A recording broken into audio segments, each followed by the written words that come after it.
When my son called me to tell me he and his wife had finally welcomed their baby, my heart swelled with joy.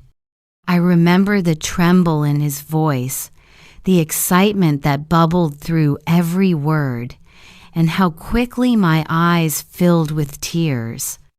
I had dreamed of this moment for years, of becoming a grandmother, of holding my son's child in my arms, of being a part of this new chapter in his life.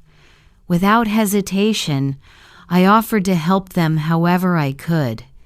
I told him I would come stay for a while, cook meals, clean the house, and take care of the baby when they needed rest. At first, he seemed grateful, almost relieved, as though my offer had lifted a burden from his shoulders. But when I arrived at their home, suitcase in hand and heart full of hope, it was not my son who greeted me at the door. It was Hermie's daughter-in-law, Emily. Her eyes scanned me up and down with a coldness I didn't understand, and the faint smile she offered felt more like a smirk than a welcome. "Come in," she said curtly, stepping aside, though her body language made it clear she didn't want me there. I brushed it off, convincing myself she must just be tired. After all, she had just given birth. Surely. Exhaustion explained the sharp tone, the impatience in her voice. I told myself not to take it personally, but deep down, something in me stirred uneasily. My son Daniel came rushing down the hall a few moments later, his face glowing with joy as he carried the baby in his arms. "Mom," he said warmly, "meet your grandson." Tears slid down my cheeks as I held the tiny, delicate boy. His little fingers curled around mine, and for a brief moment, the world felt perfect. But then, I glanced up and saw Emily watching me with a narrowed gaze, her lips pressed tightly together as though she resented me for even holding him. The first few days passed in a blur of diaper changes, bottle feedings, and sleepless nights. I poured my energy into helping them. I cooked meals so Emily wouldn't have to. I folded laundry, and when she looked too weary to stand, I offered to take the baby so she could rest. But instead of gratitude, I was met with suspicion. One morning, I noticed Emily whispering sharply to Daniel in the kitchen while I rocked the baby in the living room. Her voice carried, even though she tried to keep it low. "She's taking over, Daniel," Emily hissed. "This is our baby. She's acting like he's hers." I froze, my heart thudding painfully. Was that really how she saw me? I wanted to stand up and protest, to tell her I was only trying to help, but fear held me back. What if speaking up only pushed her further against me? When Daniel entered the room moments later, he avoided my eyes. "Mom," he said gently, "maybe give Emily more space with the baby, okay? She's feeling overwhelmed." I nodded, forcing a smile, but inside, I felt something crack. I had raised Daniel with every ounce of love in my heart. I had sacrificed so much to give him the best life I could. And now, here I was, being treated as if I were an intruder in my own son's home. The tension grew heavier each day. Emily began correcting me constantly how I held the baby, how I folded the blankets, even how I seasoned the food. "We don't do it that way," she would say sharply, her eyes full of disdain. Daniel rarely intervened. In fact, he seemed to shrink back, as though caught between loyalty to his wife and love for me. One evening, after Emily had gone to bed, Daniel sat beside me quietly. "Mom," he murmured, "please try to get along with her. She's been through a lot." I bit my tongue, swallowing the words I wanted to scream. Did he not see how cruel she was to me? Did he not notice the contempt in her eyes every time I breathed in her presence? Days turned into weeks, and my hope that things would improve began to fade. Emily's hostility only grew sharper. She would slam doors when I walked into a room, roll her eyes at everything I said, and sometimes she wouldn't speak to me at all. But the moment that still haunts me happened late one night. I had woken to the baby's cries and rushed to the nursery to comfort him, only to find Emily already there glaring at me. "What are you doing?" she snapped. I just wanted to help," I whispered. She snatched the baby from my arms. "Stay out of this. You need to learn your place." Her words cut deeper than any knife. My place? Was I not the boy's grandmother? Was I not Daniel's mother? I stumbled back, tears stinging my eyes, as Emily turned her back to me, cradling the baby possessively. That night, I lay awake in the guest room, staring at the ceiling, my chest heavy with sorrow. Something wasn't right. This wasn't just exhaustion or postpartum emotions. There was a darkness in her eyes, a bitterness that felt deliberate. I couldn't explain why, but a gnawing dread began to grow inside me, and I had no idea how far she would go to make me suffer. The next morning, I tried to shake off the tension from the night before, telling myself that maybe I had overreacted, that maybe Emily's harshness was just temporary. I made breakfast quietly, hoping a gesture of kindness would ease the frost in the air. I set the table, poured Daniel's coffee just the way he liked it, and placed the baby monitor near Emily's plate so she could eat without worry. When she finally came into the kitchen, she didn't even glance at me. She looked at the table, then at Daniel, and with a sharp tone said, "Did you ask her to do all this?" "I told you I don't like people in my kitchen." Daniel gave a weary sigh. "Emily, she's just trying to help." But Emily slammed a cabinet door, the sound echoing through the house like thunder. "It doesn't feel like help. It feels like she's trying to take over." Her words stung, but worse was Daniel's silence afterward. He didn't defend me again. He didn't remind her that I was his mother, that I was here because he had asked me to help.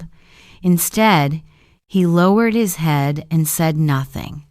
That silence spoke louder than any words. Later that afternoon, while Daniel was at work, I offered to take the baby for a walk in the stroller. The fresh air might do him good, I thought. But Emily stepped in front of the door, her arms folded across her chest. "You don't need to take him anywhere," she said coldly. "I was only going around the block," I explained softly. "It's good for babies to get fresh air." Her eyes narrowed, and she leaned in close. "You think you know better than me because you've done this before. But this is my baby, not yours. Stop acting like you're the mother." Her voice was a hiss, venomous and filled with something that made my blood run cold. For the first time, I truly felt unwelcome, not just unwanted but hated. The days that followed became unbearable. Emily found ways to keep me away from the baby. If I walked into the room, she would scoop him up and leave. If I asked if I could feed him, she would say, "No, he only wants me." And Daniel, me own son, barely looked at me anymore. He seemed caught in her web, his every action designed to avoid conflict, which only made me feel more isolated. Then, one evening, everything changed. I had gone into the laundry room in the basement to fold some clothes. The dim light flickered above me as I worked, the faint hum of the dryer filling the silence. When I was done, I climbed the stairs, only to find the door at the top shut. I turned the handle locked. "Emily?" I called. My voice shook, though I tried to stay calm. "Emily, the door's locked." At first there was no answer. My heart began to pound. I banged on the door. "Emily, let me out." Finally, I heard her voice through the wood. Cold, sharp, almost gleeful. "You should stay down there until you learn some respect." I froze, her words sinking in like poison. My hands trembled as I pounded on the door harder, panic rising in my chest. "What are you doing? Emily, this isn't funny." But her footsteps faded away, leaving me alone in the dark. Hours passed. I sat on the bottom step, staring up at that locked door, my stomach twisting in fear. Was she serious? Would Daniel come home and find me here? Would he even care if he did? I tried to convince myself this was just a cruel prank, that eventually she would open the door. But as the night crept on, and the cold of the basement seeped into my bones, dread settled over me like a heavy blanket. For the first time, I wondered if my son's wife might truly want me gone no just from the house, but from their lives forever. And in that suffocating darkness, I had no idea the secrets I was about to uncover, secrets that would change everything. The basement was colder than I remembered, the kind of damp chill that clung to your skin and made your teeth chatter no matter how tightly you wrapped your arms around yourself. I sat there on the concrete floor, shivering, my eyes straining in the dim light that barely reached the far corners of the room. At first, I told myself this was temporary, that Emily would have a change of heart and let me out once she'd made her point. But as the minutes stretched into hours, reality began to sink, and this wasn't a punishment meant to end quickly. This was deliberate. My throat ached from shouting, but I tried again, banging on the door with both fists. "Daniel! Daniel, can you hear me?" I prayed he would come home early, that he would hear the desperation in my voice. But silence answered me back. Finally, I sank against the wall, my chest heaving with exhaustion. That's when I noticed something strange in the corner of the basement, half hidden behind a stack of dusty boxes. It was a small wooden trunk, its edges worn and its lock rusted with age. The sight of it made me pause.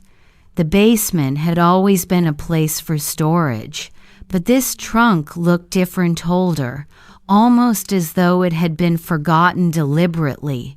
Curiosity flickered through my fear. With trembling hands, I dragged the box into the light. It groaned against the concrete, heavy and reluctant to move, as if it didn't want to be disturbed.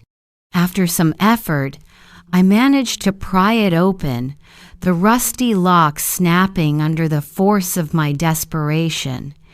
Inside were bundles of letters, yellowed with time and tied neatly with string. My breath caught in my throat. These weren't mine. These weren't Daniel's. Carefully, I untied one of the bundles and unfolded the first letter. The handwriting was unmistakable Emily's. I skimmed the lines, my heart sinking with every word. I can't stand her, the way she hovers around him, as if he's still a little boy. She thinks she has control, but she doesn't know what's coming. Once we're married, she'll see her place and it won't be in our lives. I felt my stomach twist violently. This wasn't recent. This letter was dated before their wedding, before she had even officially joined the family. Emily had been plotting against me. I pulled out another, my hand shaking so hard the paper nearly slipped from my grasp. She doesn't know how to let go, but I'll make sure she does. I'll make him choose me, and when he does, she'll have no power, no say, nothing at all. Tears blurred my vision as I realized the truth. She had been planning this all along. The coldness, the hostility, the possessiveness over Daniel and the baby, it wasn't just resentment. It was a calculated plan to erase me completely from their lives. My heart hammered as I dug deeper into the trunk, pulling out more letters. Each one painted a clearer picture of Emily's twisted intentions. She wrote about the day she would finally have Daniel all to herself, about how she could convince him that I was a burden, about how she would isolate me until I broke. And now, here I was locked in the basement, just as she had always wanted. I clutched the letters to my chest, my body shaking not just from the cold, but from the betrayal. I had raised my son with love, given him everything, and now the woman he married had poisoned him against me. For a moment, despair nearly swallowed me whole. But then a spark of determination flickered inside me. If Emily wanted me silenced, if she wanted me erased, then these letters were my proof. They were the evidence of her cruelty, her manipulations, her lies. The sound of footsteps creaked above me, pulling me back into the moment. My heart leapt Daniel. It had to be him. I scrambled to the door, pounding with my fists. "Daniel, I'm down here. Please, you have to listen to me. She locked me in the basement. Daniel, you have to believe me." But when the door finally opened, it wasn't Daniel's face I saw. It was Emily's.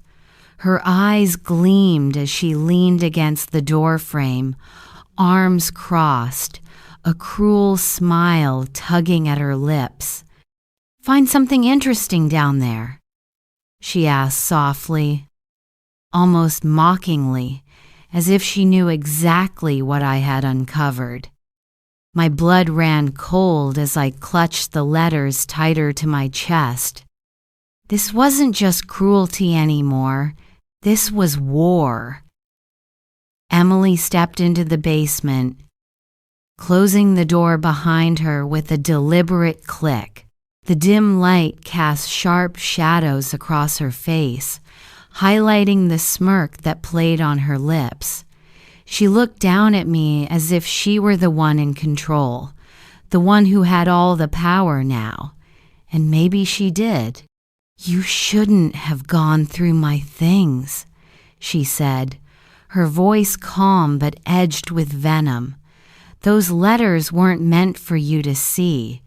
But now you know, don't you? You know exactly how I feel about you." I held the bundle of letters tightly against my chest, my heart hammering. How could you write these things? How could you plan to destroy me?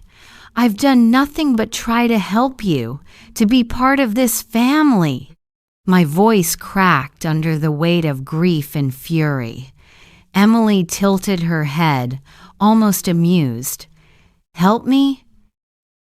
"No, you were trying to control me.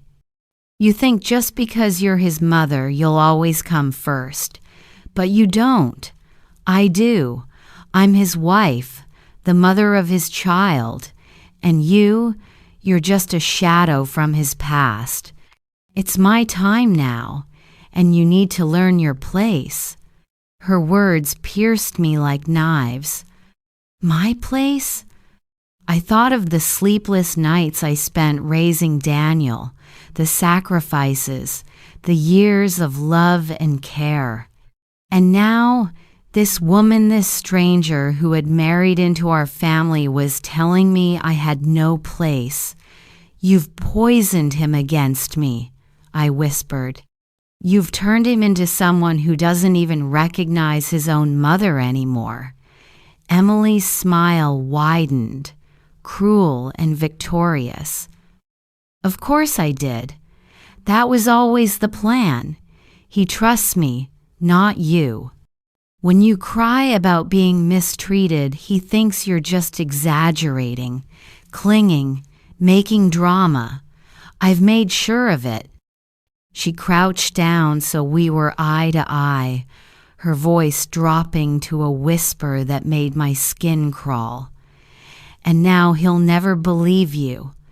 I wanted to scream, to claw at her smug expression, but I forced myself to stay calm.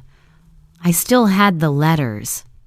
They were proof if I could just get them into Daniel's hands, he would have to see the truth. As if reading my mind, Emily's gaze darted to the papers I held. Her expression darkened. "Give me those!" she demanded, her hand shooting out. I pulled back, clutching them tighter. "No! These are my only chance. He has to see them. He has to know what you've done." For the first time, Emily's mask cracked. Her face twisted in rage, her voice rising. "He'll never believe you. Do you hear me? Never. You're pathetic, locked in this basement, begging for scraps of attention. You think a few old letters will change anything? He's mine now, and soon he won't even remember you exist." Her words sliced through me like broken glass. But as she raged, I saw something else beneath the fury fear. She was terrified that I might succeed. "Why keep the letters if you were so sure of yourself?" I asked, my voice steady despite the tremor in my body. "Because deep down, you knew the truth would come out one day. And when it does, you'll lose everything." Emily's hand trembled as she reached for the bundle again, but this time I stood up, pressing my back against the wall to keep distance between us. I clutched the letters like a lifeline, my only weapon in this twisted game. The silence stretched between us, heavy and dangerous. Finally, Emily straightened, smoothing her hair as if regaining her composure. Her voice dropped to that icy, calm tone once again. "Fine, keep them. You won't get the chance to show him anyway. He'll never listen, and I'll make sure of it." With that, she turned sharply and left the basement, slamming the door behind her. The sound reverberated through the concrete walls like a gunshot, leaving me in darkness once again. I sank to the floor, clutching the letters, tears streaming down my face. My body shook with anger and fear, but also with a growing fire inside me. She thought she had won. She thought Daniel would never believe me. But I knew one thing with certainty. If I had survived raising a child on my own, working, sacrificing, fighting through every hardship life had thrown at me, then I could survive this. I would find a way to escape, to make Daniel see the truth, to expose Emily for what she really was. As I sat there in the shadows of the basement, the letters pressed to my chest, I whispered a silent vow to myself. This isn't the end. You won't break me, Emily. You won't erase me. But even as I spoke the words, I heard the faint cry of the baby upstairs, followed by Emily's soft, soothing coos. My heart clenched with dread. She wasn't just trying to take Daniel away from Meshe, was already laying claim to my grandchild too. The war had only just begun. The next morning, I woke to the sound of footsteps above me. Heavy, slow steps, followed by the soft, cooing hum of Emily's voice. She was feeding the baby again. My heart thudded painfully against my ribs. That voice had once sounded pleasant sweet, but now it was poison, a constant reminder of what she had taken from me. I looked down at the letters I had hidden under an old floorboard. They were my only proof, my only chance to show Daniel the truth. Every word on those pages was like a blade cutting into my heart. Emily's schemes, her cold hatred, her plans to push me out of the family. But they also gave me strength. Proof meant hope. The basement was darker today, colder. I wrapped myself in an old blanket, trying to keep my hands from trembling. Every time I closed my eyes, I heard Emily's words echoing, "He'll never believe you." But I refused to believe that. Daniel was my son. Somewhere inside him, there was still the boy I had raised, the boy who had once clung to my hand when he was scared, who had called me his hero. The door creaked open suddenly. My heart leapt.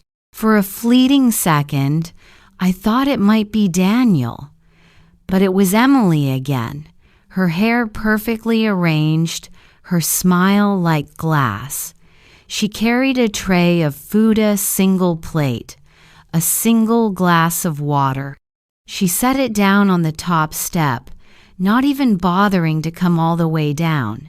"You should eat," she said in a tone that was almost kind but dripping with condescension. "You'll need your strength." I stared at her. "You're treating me like a prisoner. Do you hear yourself? You're insane, Emily. This is kidnapping." She tilted her head and gave a light, cruel laugh. "No one would believe that. You're staying down here because you're unstable, remember? That's what I told Daniel, that you've been acting erratic since the baby came. He's very worried about you." "Erratic?" My voice cracked. "I've been trying to help, to support you both. How dare you?" Emily's expression hardened. "You had your chance. You were supposed to help, not take over. But you couldn't stop meddling. You couldn't stop criticizing. This family is mine now, not yours." I gripped the edge of the old wooden chair to steady myself. "You've twisted everything." Daniel would never allow this if he knew the truth. "You're terrified of him finding out, terrified enough to keep me locked down here." Her eyes flicked, just for a second, to the corner of the basement where the letters were hidden. I knew she suspected something, but she didn't know exactly where I had hidden them. That gave me a spark of courage. "I don't know what you're talking about," she said flatly, though her jaw tightened. "And you're not going anywhere until you understand your place."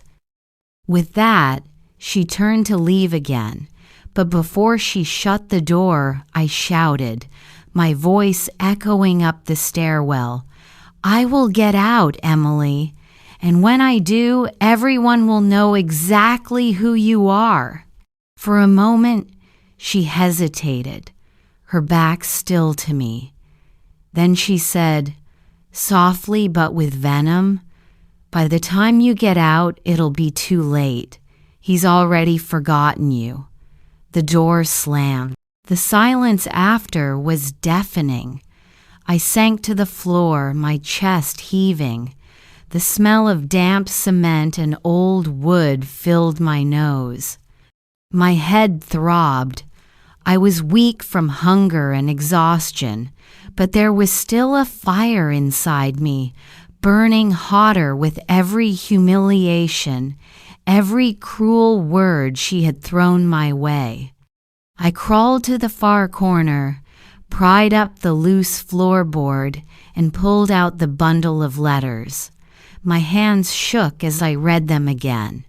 The handwriting was Emily's, curling and neat, but the words were monstrous. Plans to alienate me from Daniel, plans to claim the baby as hers, plans to make sure I was completely removed from their lives. Tears blurred my vision, but with them came resolve. I would not let her destroy me. Then I heard a faint noise, a shuffle at the basement door.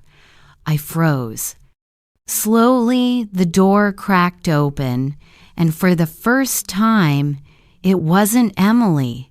It was Daniel. He stood at the top of the stairs, his face pale and confused. He looked down at me as though he was seeing me for the first time in weeks. "Mom?" he said softly. "What are you doing down there?" My heart nearly stopped. All the words I had rehearsed, all the things I had planned to say, vanished from my mind. I clutched the letters to my chest and managed only a whisper. "Daniel, she's been keeping me down here.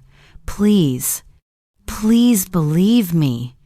He frowned, his eyes flicking back toward the hallway behind him, where Emily's voice drifted faintly. "Emily told me you wanted some time alone." "She said you were." He stopped himself, looking uncertain. "She lied to you," I said, my voice breaking. "She's been lying about everything. These letters, they're hers. They prove everything." Daniel took one hesitant step down, his brow furrowed. "Letters?" I held them out to him with trembling hands. "Take them. Read them. Please, Daniel. You have to see." He glanced over his shoulder again, then down at me. I could see the conflict in his eyes, the war between what his wife had told him and what he was seeing with his own eyes now. He ran a hand through his hair. "I don't understand." "Then come down here," I whispered urgently. "See for yourself." For a moment, the whole world seemed to hold its breath. "Upstairs!" the baby cried. Emily's voice grew sharper, calling for Daniel, and then he took another step down. My heart soared and ached all at once. Maybe, just maybe, this was the moment everything would change. Daniel's shoes creaked on the old wooden steps as he came closer. His face was tight with confusion, his eyes darting between me and the dark corners of the basement. When he finally reached the bottom, the dim bulb overhead cast sharp shadows across his features. He looked younger again in that light, like the boy I had raised, the one who used to run to me for comfort. My heart ached with longing. "Mom," he said carefully, his voice low, you look awful. Why are you down here like this?" Tears burned my eyes. I thrust the letters into his hands. "Because your wife put me here. Because she wanted me gone. Read them, Daniel.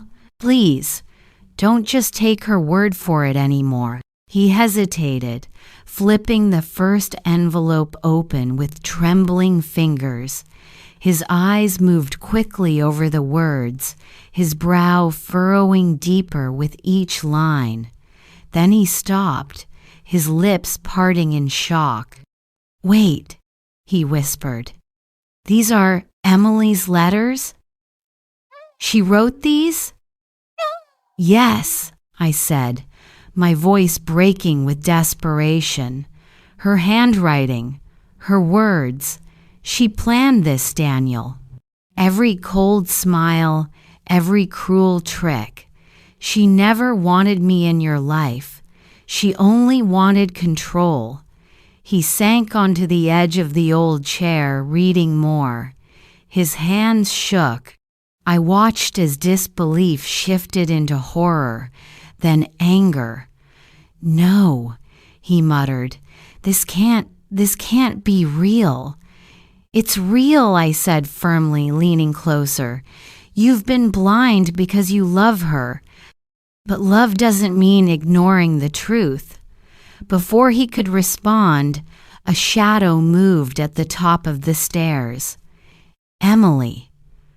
Her heels clicked sharply as she descended, her eyes blazing, her face carved with fury. "So this is what you're doing," she spat. "Sneaking down here to listen to her lies." "I told you, Daniel, she's manipulative. She'll say anything to turn you against me." Daniel stood abruptly, the letters crumpling in his fist. His face was pale, his jaw clenched. "Emily, these letters, they're in your handwriting." Emily's gaze flicked toward the bundle in his hand, then back to his eyes. For a split second, her mask slipped, revealing a flash of panic. But then she laughed, sharp and mocking. "You think that proves anything? She's desperate. She probably forged them." I couldn't stay silent. "Don't you dare twist this, Emily. I found those letters hidden down. Here, your letters, your plans. You locked me away because you were terrified I'd find them." Emily stepped closer, her smile brittle.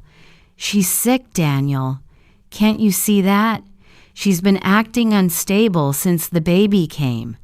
She needs help, not sympathy." But Daniel didn't answer right away. He looked at me, then at her. His eyes were searching, conflicted. I saw his chest rise and fall, as if he was trying to breathe through the weight of two different truths pressing down on him. Finally, he held up one of the letters. This says, his voice cracked as he read, "Once she's out of the picture, it'll be just us and the baby. Finally, peace." "Emily, how could you?" Her face drained of color, but she recovered quickly, stepping closer to him, her voice syrupy and low. "Darling, listen to me. She's manipulating you. You know how she twists things. She's jealous. She doesn't want us to be happy." But Daniel's hands shook harder, his eyes filled with something I hadn't seen before: betrayal. Not toward me, but toward her. "Jealous?" he said. his voice rising. "You locked my mother in a basement? You hid letters about cutting her out of our lives? How far were you planning to go, Emily? What else have you been hiding from me?" Emily's composure cracked. Her mouth opened and closed, searching for words. For the first time, she looked small-cornered. I stepped forward, my own voice trembling but strong. "Daniel, this is your choice. You can pretend you didn't see the truth, or you can protect your family, the one who has loved you since the day you were born." Emily turned on me, her eyes wild. "You don't get to ruin this. You don't get to take him away from me." The baby's cry suddenly pierced the air from upstairs. Shrill and desperate, the sound froze all three of us. Daniel's face contorted with rage, and in that moment, his choice was clear. He shoved the letters into Emily's hands, his voice thundering through the basement. "Go upstairs, pack your things. When I come up, you'd better be gone." Emily's face twisted, her breath coming in sharp gasps. "You'll regret this," she hissed, her voice almost inhuman. Then she stormed up the stairs, the door slamming behind her with such force that dust rained down from the ceiling. Silence hung heavy in the basement. Daniel turned to me, his shoulders sagging, his eyes filled with tears. "Mom," he whispered, collapsing into my arms. "I'm so sorry. I should have listened. I should have seen." I held him tightly, sobs choking my throat. "You see now, that's what matters. We'll rebuild. We'll protect that baby. We'll heal." Above us, the baby cried again, and for the first time in weeks, I felt a flicker of hope ignite in my chest. But even as I clutched my son, a dark thought lingered at the edges of my mind. Emily's word, "You'll regret this," echoed like a warning. Something told me this wasn't over. For the first time in weeks, I walked up the basement stairs with my son's arms supporting me. My legs trembled, weak from days of confinement, but my spirit felt stronger than ever. When we reached the living room, the baby's cries filled the space, raw and insistent. Daniel hurried over, lifting his tiny son into his arms, rocking him gently. The child quieted, staring up at him with wide, unknowing eyes. I reached out, brushing the baby's cheek with the back of my fingers. Tears welled in my eyes again. This was what it was supposed to be: family, love, safety.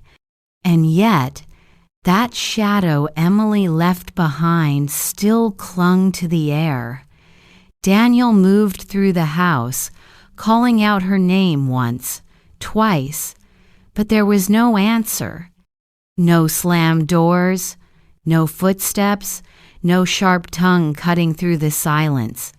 She was goner, so it seemed. "Good," Daniel muttered, his voice strained but firm. "She's finally gone." But when he set the baby in the crib and turned back, his face told me he wasn't convinced. Neither was I. People like Emily don't disappear quietly. They don't surrender without a fight. That night, after feeding the baby, we sat in the kitchen. The house was eerily quiet. Every creak of the pipes, every whisper of wind against the windows made me flinch. Daniel poured himself a glass of water, his hands shaking as he held it. "I can't believe," he stopped, choking on his own words. "Mom, I almost let her destroy us. I almost let her destroy you. I placed my hand on his. What matters is you saw the truth before it was too late. But before I could say more, a sharp sound split the silenza knock on the door. Daniel stiffened. We exchanged a look. Slowly, he moved to the front door, peering through the peephole.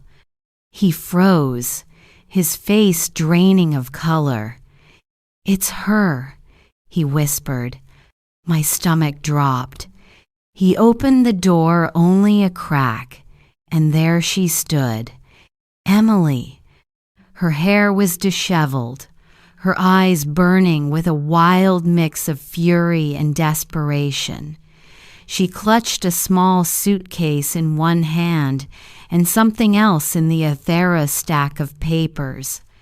"You can't throw me out like this," she hissed, her voice trembling. "You think you can just erase me? You think I'll let you take my child away?" Daniel's voice was cold. "Emily, you need to leave. You've done enough damage." But she shoved the papers toward him, her hands shaking violently. "You don't understand. These are custody papers. I already filed them. You can't keep him from me." "He's mine too," I gasped, my hand flying to my mouth. Of course. This wasn't about love or family, it was about control, possession, winning at any cost. Daniel's jaw tightened. "Emily, after what you've done, no judge would ever give you custody." Emily's face twisted. She laughed at a chilling, hollow sound. "Judges don't care about the truth. They care about appearances. And you'll look like a man who abandoned his wife after childbirth, a man whose own mother claims his wife abused her. Who do you think they'll believe?" Her words hit like a blade. I felt my strength waver. For a moment, fear crept in, again the same fear I had felt in the basement. But then Daniel stepped forward, his voice like steel. "Enough. You don't scare us anymore. I'll fight you with every ounce of strength I have, and I have something you'll never have, evidence." He held up the letters I had found, his grip unshakable. Her smile faltered, just for a moment. Then she lunged, her voice breaking into a scream. "Give those back!" Daniel slammed the door before she could push inside. Her fist pounded against the wood, each strike echoing through the house like thunder. Finally, after what felt like an eternity, the pounding stopped. The silence that followed was deafening. We didn't sleep that night. We stayed close to the baby, every sound making us jump. When morning came, Daniel called the lawyer and the police. He handed over the letters, his voice steady but weary. It wasn't immediate. It wasn't simple. But in the weeks that followed, Emily's mask cracked completely. The truth of her cruelty, her schemes, and her betrayal came to light. She tried to fight, but her own words in those letters were undeniable. The custody papers were dismissed. Daniel was granted full custody of the baby. Emily was ordered to stay away. And me? I no longer felt like a burden, like an unwanted shadow in their home. I became what I had always wanted to be: mother, a grandmother, a protector. One evening, as I rocked the baby in my arms, Daniel looked at me with tears in his eyes. "If you hadn't found those letters, If you hadn't survived what she did, I don't know where we'd be." I kissed the baby's soft forehead and whispered, "We're safe now. That's what matters." But even then, in the quiet of that moment, I knew something else. People like Emily don't vanish completely. They leave scars, shadows, whispers that linger long after they're gone. Still, I held my grandchild tighter, and for the first time in what felt like forever, I let myself believe in the possibility of peace. The basement was locked now, its darkness left behind. And as I looked into that child's innocent eyes, I promised silently, "You'll never grow up in fear. Not while I'm here."